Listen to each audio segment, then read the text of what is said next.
there seems like there's a lot of fighters too that support this too. That Anderson Silva, the more he fights, the more he's gonna start to harm his legacy because he's already done so much. He has nothing left to prove. But he just feels like someone that doesn't want to quit. Kind of like BJ Penn, for example. He Yeah, just wouldn't neither quit. does what's his name? Bennett. No, who's still talking? Still Tito Ortiz. He's still talking, and he's in this FC, whatever it's called, FC or some shit. This other Fury. I don't even know. It's I like thought he was in Bellator. Oh no! Or did he already? He was done with that. Yeah, he was done with that organization. It was just It was the pay per view that he fought Chuck Liddell. Oh, okay, I got you. Yeah, I know what promotion you're talking about. I don't remember that promotion. name, that had fucking that Alberto Del Rio motherfucker and that professional wrestler. Oh, okay, he was a pro wrestler, and this was his first fight, and it was against I think Tito.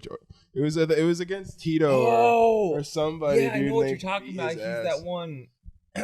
Or Ken Shamrock. It was fucking. No, it was.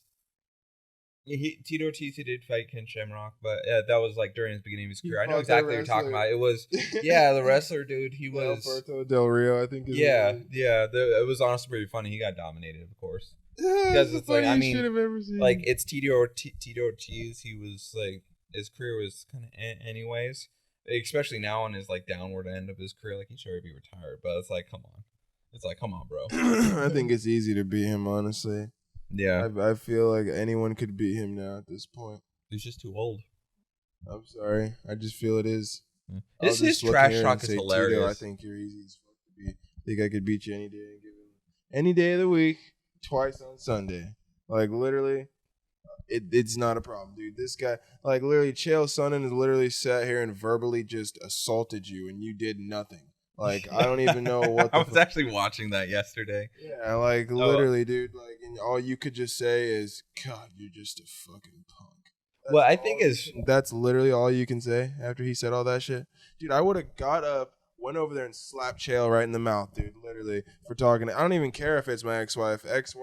I'm sure it's the mother of your kids if it's your ex-wife. That's even a more big of a problem. You may not be together, but that's the mother of your kids or whatever the case may be. But I mean, still, that's like, dude, I would slap the shit out of you saying some shit like that. He said the only person that makes money using their using their mouth. The only person that makes money using their mouth is your ex-wife. That's what Chael said to Tito. Is your ex, and that was like a damn moment. Dude, and I forget the dude's name that sits next to him. I think he's the one that fought Josh Koscheck and got banned from the UFC for the throwing a strike after the bell, but his face was like I was saying that Paul though, Daly? But yeah, Paul Daly, Paul Daly, he fucking didn't Paul Daly fight Michael Venom Page? No, no, not yet. Not yet. I'm trying to remember who he fought because I thought it was. I'm thinking. I think they did. It was a really lackluster fight. Like it was just a lot of clinching. No, it was him. Action. Yeah, it was him. Yeah, he was trying to get. He was doing lots of running away and. Yeah. You should actually pull that one up. Can you pull that shit up? I can pull it up on my phone. Nah, I can always pull up the fight afterwards too. Like literally, we're gonna show you too. Don't you worry. It's some VP versus Paul Daly. Semtex Daily. Shout out. I'm gonna do the highlights because that's gonna be a long time going through all of it. That guy, man, he busting heads.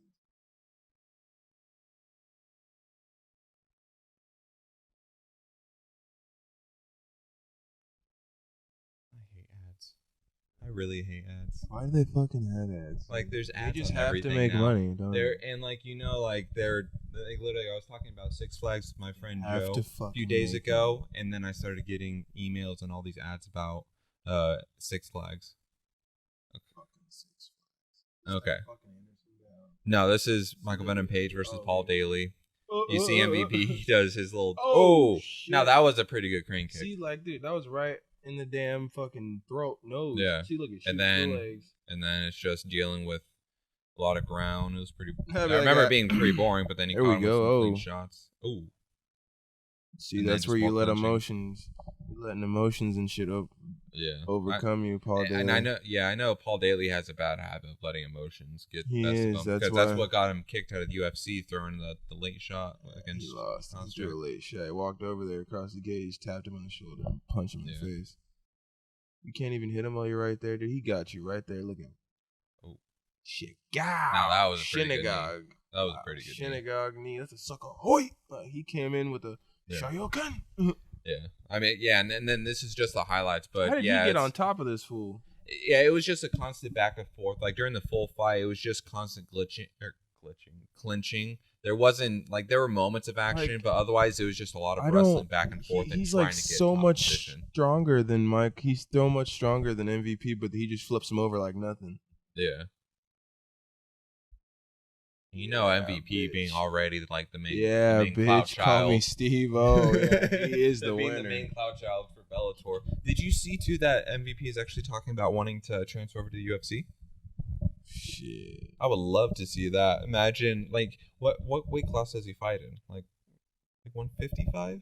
No, I think that's like welterweight or some shit. That's like 155 is lightweight. I think that's middleweight or welterweight. That's welterweight is 155 is lightweight. That's Habib, Conor, and everything. 170 is welterweight. I think he will. I think he is a 170 because Josh Koscheck wasn't he a welterweight? Because he fought Woodley, he fought George St. Pierre. So I don't think there's a 160 weight class in the UFC. I know there's a 170. Yeah, they've been Dustin Poirier. 170 is Kamaru Usman territory. That's 170 is welterweight. Dustin Poirier, he was one person that kind of advocated for a 162.5 division, but they haven't done that. But yeah, so I think Michael Venom Page. Oh, him being now Michael if he's Chandler. If MVP is in the lightweight division, I think he has much better chances. But I think in the welterweight, he's in trouble. MVP. Yeah, because then he's going against Jorge. You can't be doing the shit that Conor. Kamaru. Conor goes up in weight and shit, and he's just like, "Oh, I think I could fucking smack these big guys like I did the 45s." No, dude. Yeah, no. He had a hard time against Diaz both fights at 170, and he's trying to challenge Kamaru Usman. A natural middleweight, natural lightweight.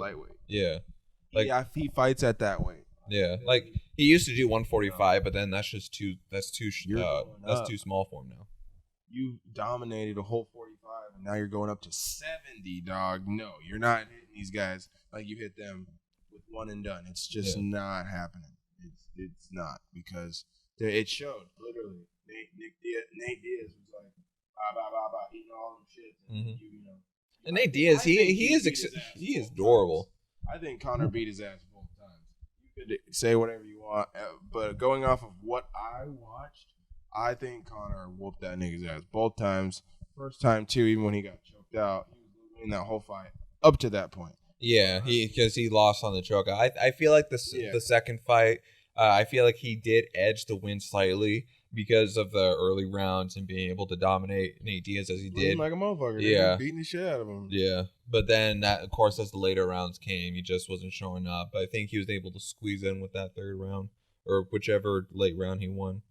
But that last round, he was actually on the bottom on that last round. Yeah. And the fight ended with him on the ground. On the bottom. So, but hey, hats off to Conor. I'm glad he's doing better. He just had another baby, so. Yeah. Oh, family of 3. Yeah, I do hope he wins this trilogy fight because I want him. I know he's gonna win his trilogy. I hope so. This is a make or break for him, pretty much. He's lost so much. This is just about a make or break for him. Like no cap. It literally because he's lost an abundance amount of times. He hasn't won since against Cerrone. Yeah, Cerrone was his last win. He hasn't won in 2 years, so a year or two. So it's like that needs to be erased, dog. You need to get back up in there. I mean, you don't really have to. He doesn't have to fight anymore. The guy never really. He really doesn't. Set for life. He's set for life. He did everything right. He has generational wealth. He's about to be the owner of a fucking soccer team. Mm-hmm. And you see, he's talking about the idea of hosting Diego Sanchez versus Joshua Fabia fight. Have you seen that? Dude, that shit is so hilarious. Freaking. Yeah, so you McGregor Sports Entertainment. Yeah, host. I would love to see that fight. I would absolutely love it because I feel like Joshua Fabia. Like if I'm wrong on it. Okay, first off, I'm just gonna ask right now. Do we have any information on this fucking Joshua Fabia guy? He's like a self-educated guru that's learned from all around the world. He has no like formal educational background in MMA like every other fighter does, like you do, for example. But he came in saying he knows all this stuff, and Diego Sanchez was like his prized protege. But you saw once he came out with Diego Sanchez, it was just a downhill from there. And then Fabia was like, once his like all his training methods were getting shown, a lot of people were criticizing him, and then he was getting butthurt too for all the criticisms. Yeah, they were all and saying, it's like it's she say, yeah, you know, it's like it's the here, fight like, game. You got to deal with all the criticism and shit talking. Yeah. Dana White's saying this, Joshua Fabia saying that. Yeah.